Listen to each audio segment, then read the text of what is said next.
Good kill, good kill. Hey, good kill. This video is brought to you by Apex Gaming PCs. If you're looking for a new computer to get into DCS, check out Apex Gaming PCs. This is where I got my laptop. A great place to customize a computer for yourself in any way you like that fits your budget. And you can now use A-Firm so you can pay month to month so it doesn't hurt your wallet. So don't forget to check out Apex Gaming PCs. Alright guys, welcome back to another video. Today we are back in the mighty Mig-29 Fulcrum. You guys know I love this thing. Haven't taken it out in a while, so it's nice to get back into this thing. We're going to be fighting an F-14 Tomcat. That's going to be an F-14B for us off in the distance here.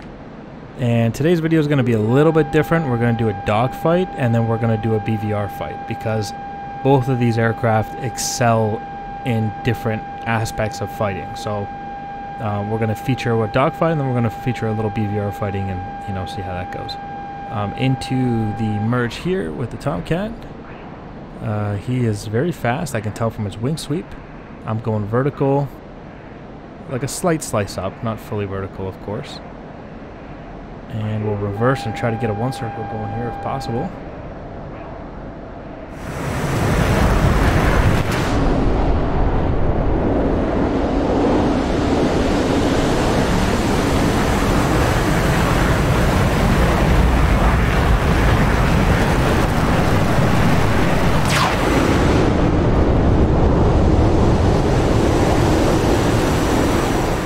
That F-14 flown by shotgun here today. You guys know how good he is.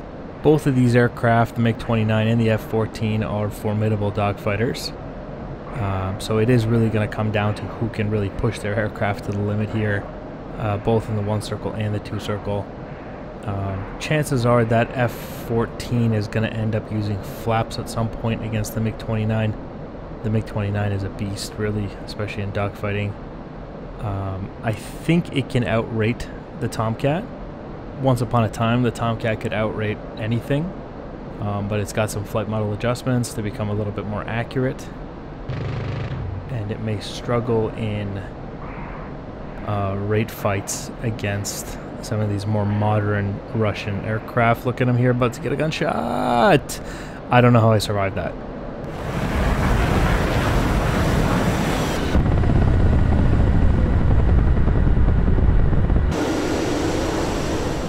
Really, if we're being honest, I should have been sawed in half right there. So very, very lucky to have got away with that. As I was saying, it really does come down to pilot skill in terms of who can win in the F-14 and the MiG-29. As you saw there, shotgun almost absolutely killing me here. It does appear that he is opting to stay in the one circle fight with me, which he would do if he was anticipating to be outrated if we were to go to a two-circle fight. And to be honest, he's doing quite well. Almost had him there. He was doing quite well in the one-circle fight, so I don't see why he would want to bail out of that now. Things are going somewhat decently well for him here.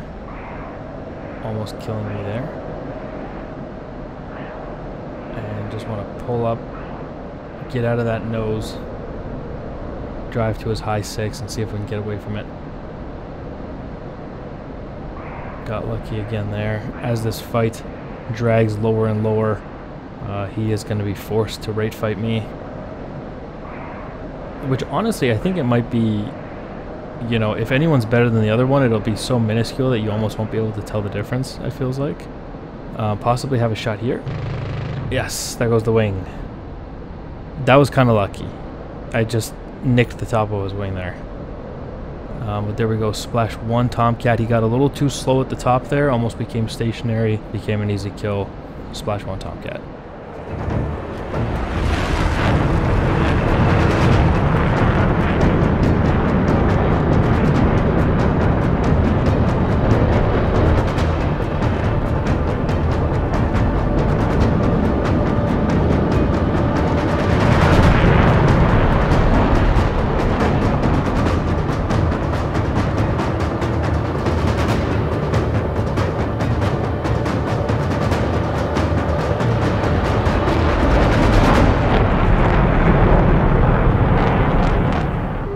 Okay, so we are in the beyond visual range component of the fight here, the BVR fight.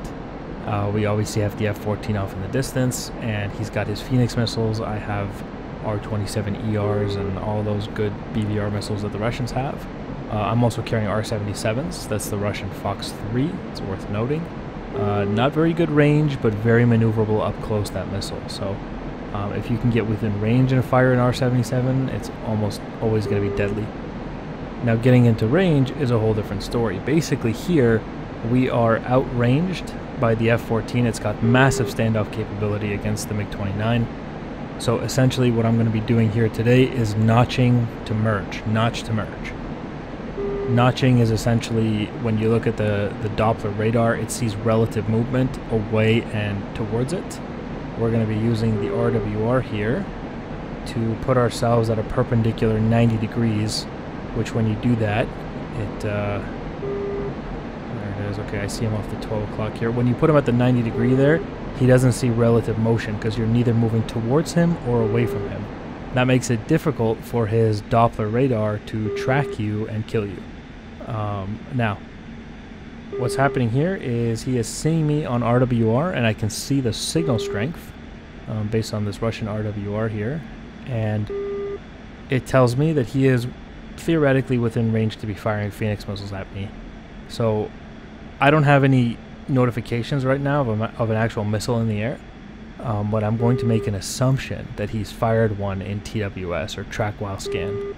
And so what I'm going to do is go ahead and hit the notch, just preemptively preparing for, you know, an incoming Phoenix missile. You want to put them right at that 90 degree point. You can see the signal strength increasing on the RWR in the bottom right there. And as that little circle, the yellow circle, fills up, it tells you that he's getting closer and closer. The signal strength is increasing. And that's how I know I'm getting... Like, the Russian RWRs actually provide you with a lot of information if you know how to read it correctly. And I'm not going to sit here and pretend like I'm an expert, but I have very basic understanding of this Russian RWR, and it's quite useful. So we're going to go ahead and turn in here. See if we can find him, see if we can get some situational awareness for ourselves, and maybe even entice him to fire another missile, because then we can scrap another one of his missiles with an easy notch. He's jamming us currently.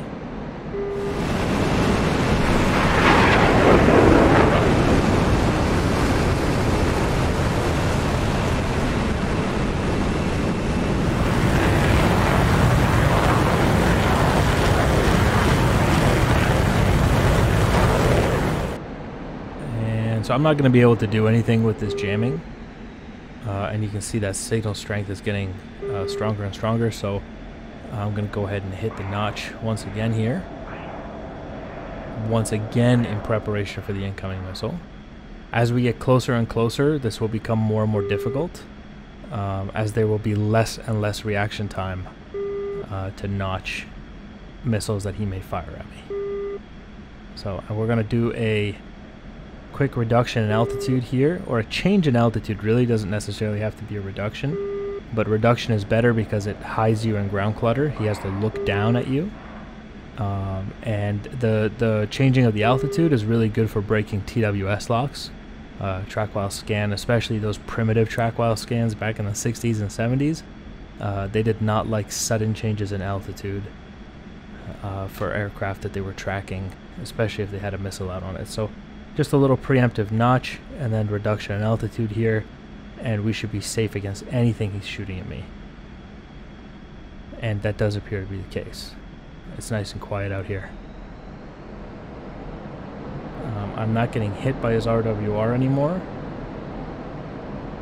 which tells me he's no longer... He's either going cold or he's looking at a completely different part of the sky for me, which means I may have an element of surprise here. He's jamming me still. One elevation point up and I can see him, so he's still pretty high altitude here. You see this little chess game we're playing here with this Tomcat. Still jammed. No contrails that I can see. There he is. We got burned through. Almost. Very close. Almost. I still don't even have him. Oh, there we go. He's pointing his nose at me now. He's got me on radar. Which means there may be another missile coming. If I could just get a lock here. That signal strength is getting pretty strong. And I really need burn through on this jammer. Shoot something at him, force him to defend. I am getting a little bit nervous here because I need to get back into the notch as quickly as possible. Guaranteed there's a Phoenix missile coming. That thing's falling from 80,000 feet on top of my head. Which means there's a possibility it could be coming down in the RWR blind spot, which is 45 degrees right above my head. That could be a serious problem. There we go. Finally have burn through here.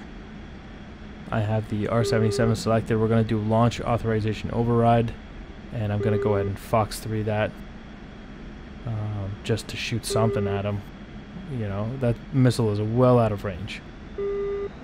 But I just kind of want to see if I can confuse him. There's a Phoenix missile incoming now. That thing just went pitbull on me. I'm going to try to hit the notch here. Not much else I can do. There's no running from the Phoenix, not at this range. We are well within the MAR. Oh boy, I don't see any contrails or smoke trails from the missile. But rest assured, that thing is coming.